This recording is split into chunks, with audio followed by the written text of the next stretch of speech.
You cashed in on my promises. You know I'm too generous. Now I've learned to never help you out. 'Cause I'm done cleaning up your mess. Found myself in my regrets. I've become a little stronger now. A little stronger now.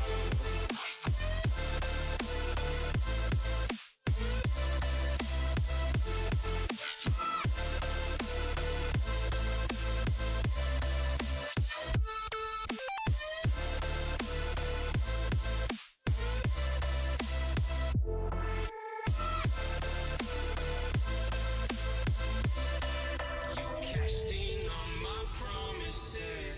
You know I'm too generous. Now I've learned to never help you out.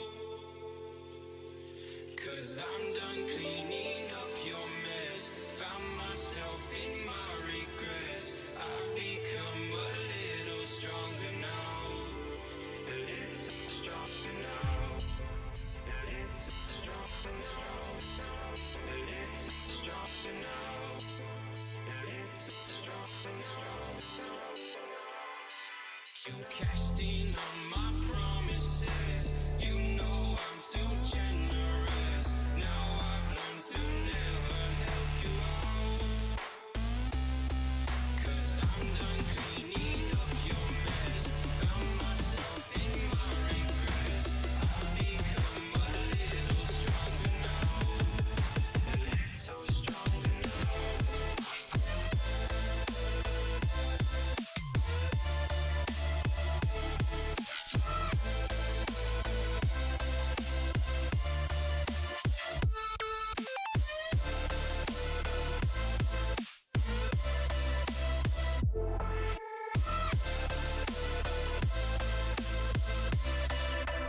Cashed in on my promises.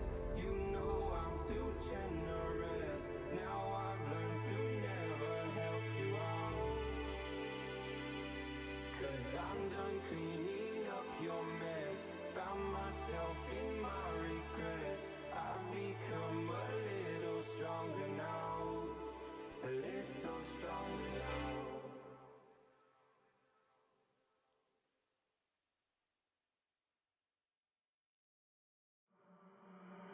Isolated eyes, a messy mind. Think I need to help you. I'm gonna try.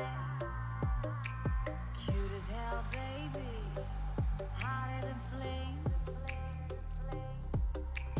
Wanna burn together in a million ways. Now let me take the lead. Know you wanna play with me. Got secrets you might wanna see. You might wanna see. You might wanna. I know I'm not gonna regret this. Wanna get reckless, put you to the test. Yeah, I know I'm not gonna regret this. I wanna get reckless. I wanna get reckless. Yo, here we are. It's Friday. We made it. We made it to the end of the week. Hallelujah. So here we are today. I'm K Creative with Bamboo Solutions, and we're doing a little bit of the SharePoint weekly newsletter roundup. Going to go over our weekly newsletter that we send out. Kind of compiles all the news out there in the industry, covering anything around Microsoft SharePoint. Could be any of the technology, anywhere involved in any of that. So anyways, we go pull a bunch of that news together and put it into a newsletter and put it in your mailbox every Friday morning around 8 a.m. So, here we go, noon on Fridays, noon Eastern. We like to go over that with you. If you're interested in doing a little bit of a live session with me, kind of hanging out, just walking through it with me together, there's a link in chat now if you're interested to sign up for that newsletter, if you haven't already. Yeah, and that will come to you. That's put your email in there, and that's all you're going to get. You're not going to get any spam, not going to do any of that. You're just going to get the newsletter. So let's get started. So let's show my desktop here. This is what the newsletter looks like. I'm going to zoom in on that so you guys can see that much better. There you go. So you're going to get this. This is the browser version of it. It's going to come into your mailbox. You can click this link in the email, view this email in your browser, and that's what you're going to get is this view. So yeah, you're going to see this. So here's a little reminder that we do stream the weekly newsletter Roundup here live on Fridays, noon p.m. Eastern. Probably should put EST in there just so people understand that. So what we do is we go through the top news stories. Got a bunch of those. Then we go around the blogosphere and kind of talk about the things that people are posting blogs about in the space. Some of the current stuff over the past week, if not maybe even the past 2 weeks. And then the events that are currently ongoing in the industry for you to be able to check out and just kind of be aware of for your SA, your situational awareness. All right, let's get started. All right, top news stories. What do we got going on this week? Office 365, a guide to the updates. Let's go take a look.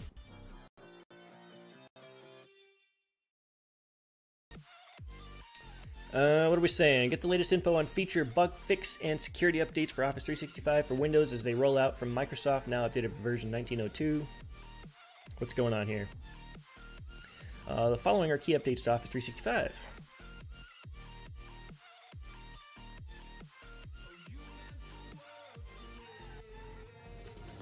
So talking about version 1902, the build adds a variety of features to several Office applications. It's now easier in PowerPoint to insert videos from YouTube and Vimeo, however you say that. You can also hand draw math expressions in PowerPoint and have them turn into standard characters. Pretty neat. Outlook lets you set meetings to end 5 to 10 minutes early by default so that people can easily attend back-to-back meetings.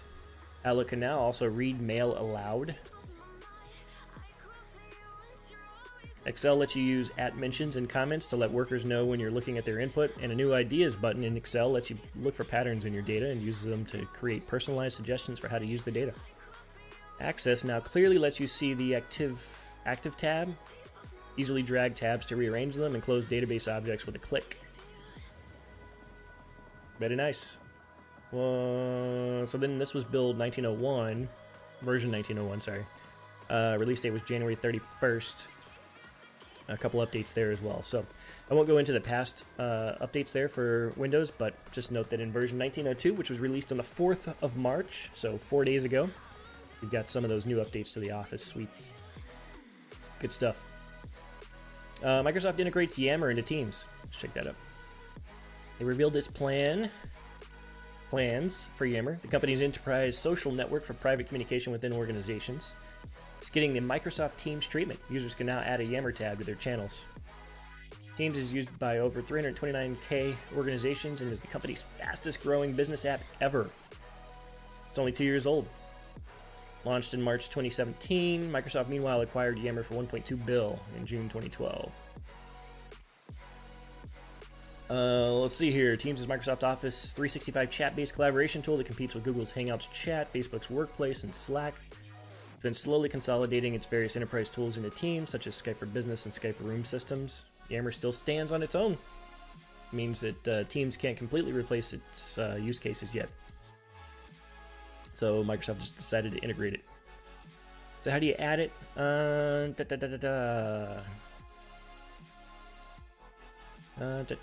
Try out the new integration in the Teams channel, select plus on the tab bar, select the Yammer tab. Yep. Pretty intuitive.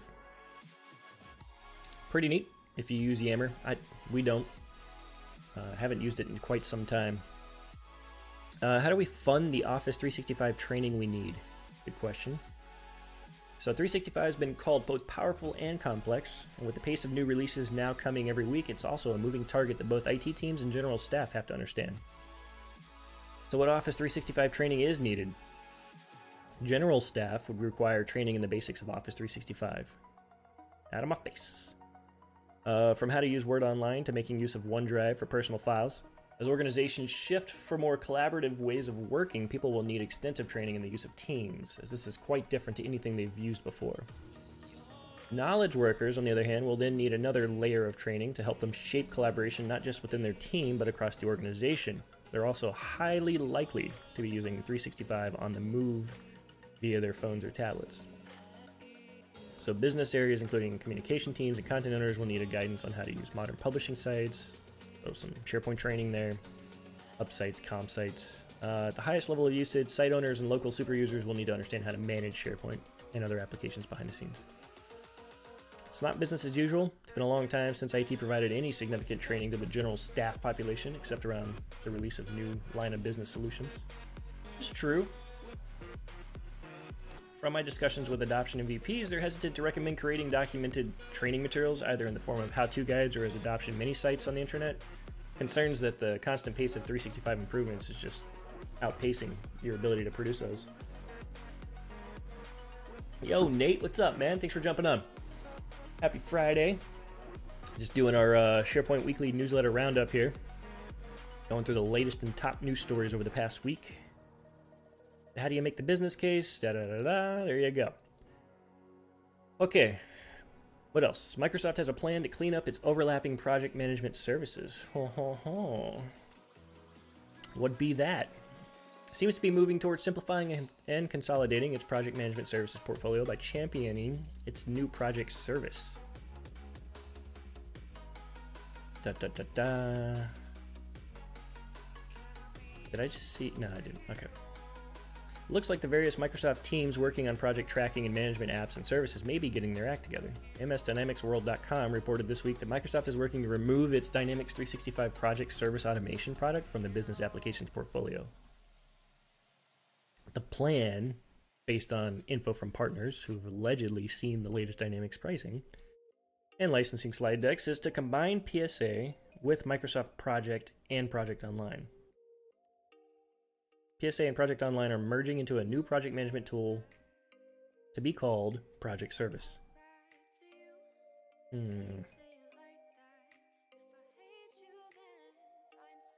Project Online has been part of the Office 365 lineup for the past several years. Project Service Automation joined the 365 lineup, Dynamics 365 lineup, alongside Field Service in 2016. Okay. Last year at Ignite, Microsoft officials outlined plans for the new Microsoft Project Service, which would include project management and take advantage of the common data services. Okay. The Project Service already is available, and those with a Project Online subscription can see Project Home, the web portal for creating and managing projects. Microsoft Planner plans to appear here as well. Microsoft has a whole other stable of planning and note-taking apps that are not connected with Planner and or its Project Service, at least not right now. Alright. Interesting. So we got some new project tools coming up in the 365 space, so that's kind of cool. I'm anxious to see that. I'm going to have to go use some of my IUR credits to see if I can access some of that. Study finds Microsoft's Azure rapidly catching up with Amazon's AWS. I did see this recently. AWS leads, but Azure grows faster to reach 52% adoption. Microsoft is betting the company on their cloud services, they say, and for a number of years that has been paying off handsomely. The only real competition is Amazon with AWS, but cloud solution provider Flexera reports that their lead is rapidly slipping according to their latest Brightscale 2019 State of the Cloud report. In the annual survey of 786 IT professionals in small, medium, and large companies, they found that while Amazon still led, their market share dropped from 64% to 61% in 2019. Microsoft grew from 45 to 52. When it came to the largest companies, Microsoft grew from 60 to 67. Google only grew 1%. Most companies have multi-vendor strategies, which is why the numbers add up to more than 100%, but Microsoft's cloud revenue grew even faster with 76% growth year on year. Wow. I believe it, man. I'm a little bit biased, obviously, but Azure just, to me, is so much more intuitive to use than AWS, but of course I've been using it a lot more. Unpacking the many security benefits of the Microsoft Azure Cloud. What do we got? Is this the new security suite, whatever it's called? Let's take a look. Many companies across the world are accelerating their cloud adoption due to the security benefits that Azure provides. It's particularly pertinent for small and medium enterprises, which historically haven't been able to afford the same level of cybersecurity as large enterprises. Cloud changes this, designed to provide the same functionality as SMEs as large enterprises. Microsoft Azure provides SMEs with a highly secure foundation to migrate their workloads to the cloud safety. True dat. So Azure's secure foundation, Azure's protection is built in. They invest over $1 billion annually into cybersecurity, including the Azure platform, giving users the opportunity to allocate IT budgets.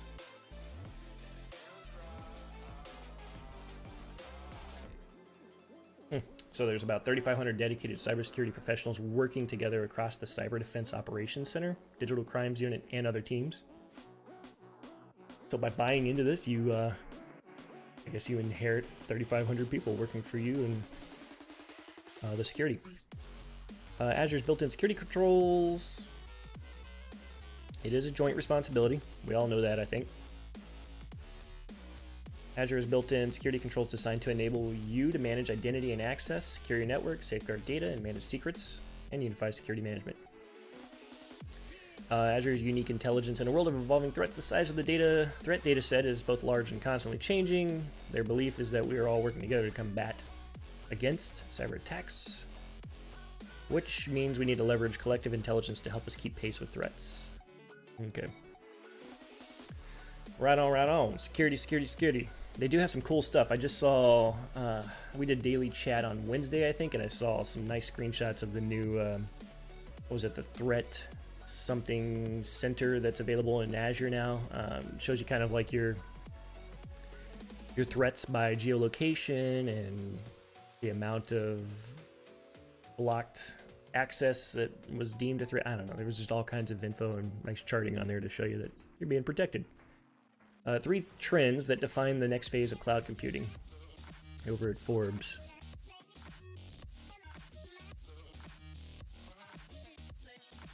With access to core business applications, analytics, and collaboration tools, cloud computing is a reliable path for business innovation. Yes, yes, yes it is. Now cloud computing is going through a growth spurt of its own. The next wave of intelligent technologies that build onto the cloud is emerging, including the Internet of Things, machine learning, and artificial intelligence. Combined with intelligent technologies and digital business services, cloud computing can catapult companies into new dimensions of competitiveness. Here are the 3 trends. From emerging to mainstream adoption across industries. Achieving a new customer experience dimension. What does that mean? The next frontier of cloud computing will be the creation of a new level of customer experience. Companies will apply intelligent technologies in conjunction with the cloud to upgrade their experience management for customers. Combined with IoT, analytics, machine learning, and AI, cloud computing can not only change the way organizations operate, it can also innovate the way customers interact with companies and vice versa. Interesting. And then the third is continuous innovation as a service. True dat. It's kind of like what we just talked about in 365. It's hard to keep up with that and keep your people trained on it. Yeah. Documentation for Chromium-based Edge shows up online. New browser only works on Windows 10 64-bit for now. That's awesome. There it is, huh? Chromium-based Edge. Who'da thunk? So their next attempt at providing a high-grade internet browser built upon the foundation of the open-source Chromium project may still be a ways from public testing, but it looks like the company has at least nailed down some rather specific development details. According to documentation over here, first spotted by the Walking Cat. Nice name, dude. We find out that the browser will only be offered in a 64-bit version, at least for insider testing on Windows 10. Buried in the page details of the troubleshoot, install, and updates documentation, Edge developers revealed this. Okay, all about 64-bit, isn't it?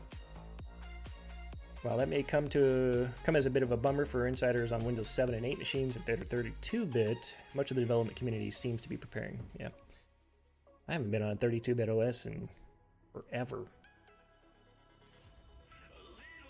or at least I always install the 64-bit. Weird. What is that? Those are like new icons, social icons that look like the Microsoft icons, the new ones. Interesting. Okay. Alright, that's it for top news stories. Where are we at? 12:18, went about 18 minutes in, so I'm going to quickly navigate some of these blogs. I'm not going to go through all of them one by one like I do the top news stories, because we just don't have time, but Let's see what we got here. How to upgrade from SharePoint 2013 to SharePoint 2019 step by step. That's probably really useful for you guys out there that are just kind of stepping through it. Let's see what this looks like. Migrating custom developed solutions. Yep, good steps here. You should analyze the source. If custom developed solutions are found, if you want to take the easiest migration path, you could simply upgrade.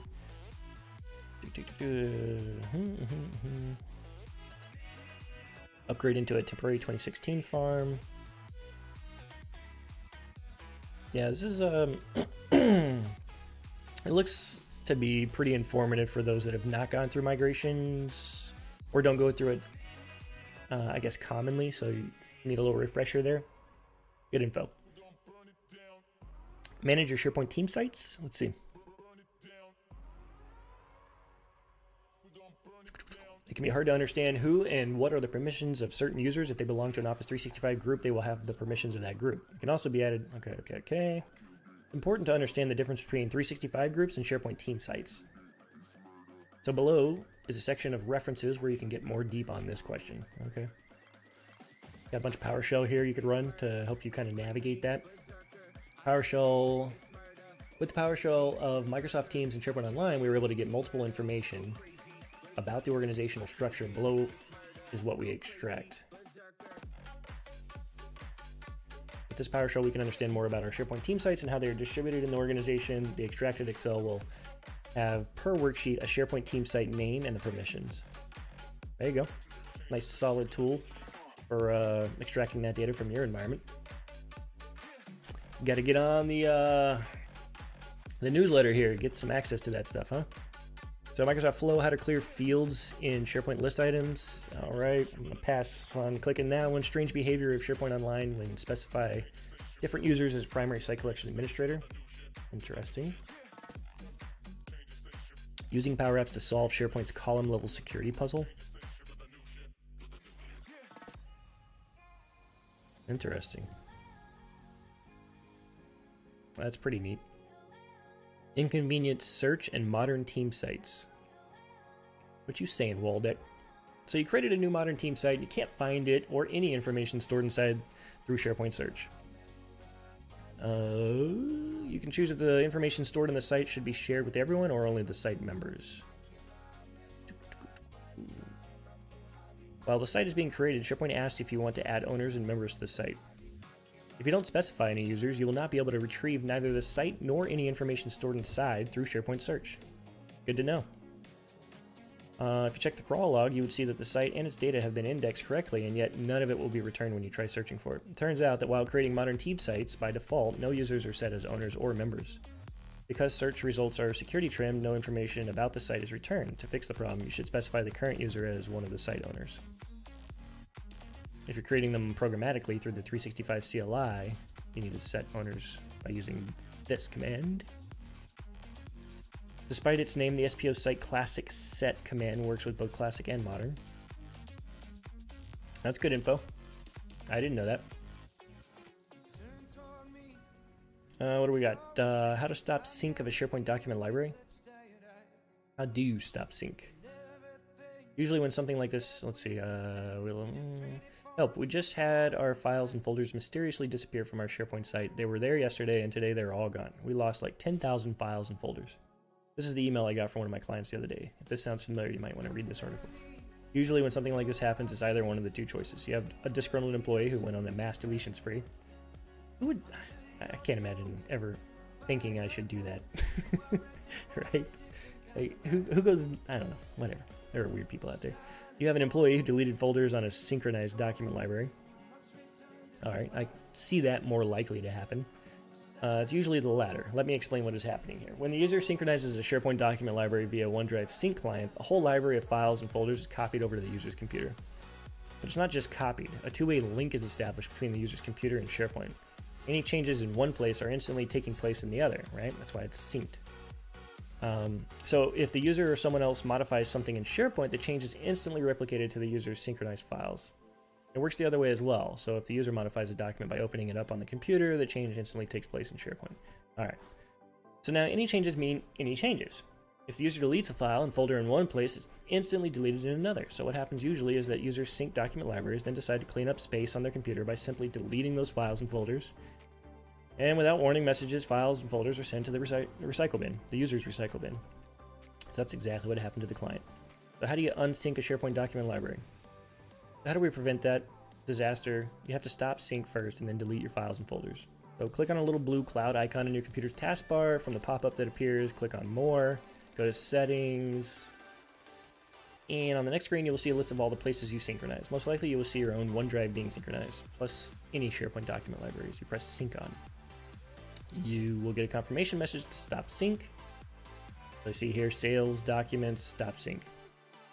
Press OK, you're all set. You will see the green checkbox that you normally see appear over the yellow folder. Gone. There's no more synchronization in place and no link between SharePoint document library and your computer. You can press delete button without fear of wiping any content from SharePoint now. Cool. That's pretty handy. I know that for a lot of front-end users, they're probably not aware of or could use that knowledge, so that's good. What's new and what's changed in SharePoint Online REST API in January and February? Pretty pertinent to what we do. Who's this?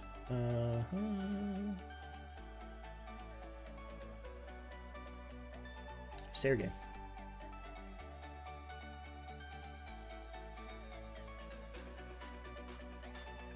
Let's see. The item was in the roadmap for a while. This item. What item?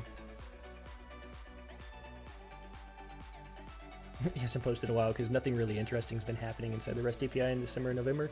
But now we have something new to explore. It's the SharePoint REST API Metadata Explorer. Go to the API changelog. Let's see what that looks like.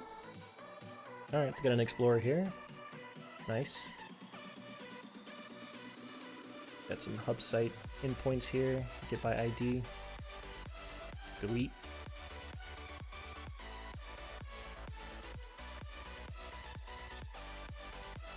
Interesting. Okay.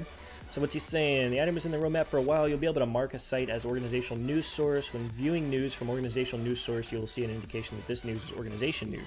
Nice feature to distinguish global company news from department news. Alright. Full page application, aka single part app pages. You can convert any site page to a single part app page. This feature is still in preview. See what they got here. I know I only got 4 more minutes, but let's zip through this real quick. Here we go. There's a Microsoft doc on using single part app pages in SharePoint Online.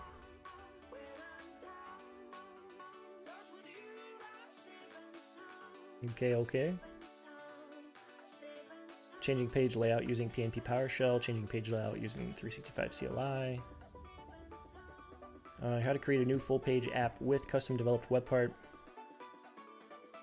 So yeah, good blog post here on what's new and what's changed in the SharePoint Online REST API. I'm going to close all that down. Let's go through here. 4 ways to display charts in SharePoint. Yep, we talked about that over the last week during daily chat, so I'm going to skip. Microsoft Flow custom connectors, how to read an Excel file from SharePoint. How did they do that? All right, so excuse me.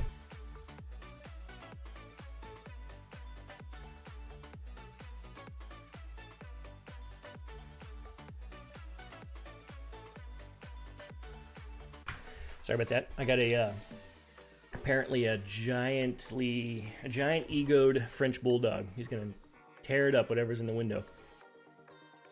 Let's see, Microsoft Flow custom connector. So they manually triggered a flow to get a profile, set it, get a site ID, get list in the site, and pose. So what are we doing here? Do you remember the reasons for a custom connector?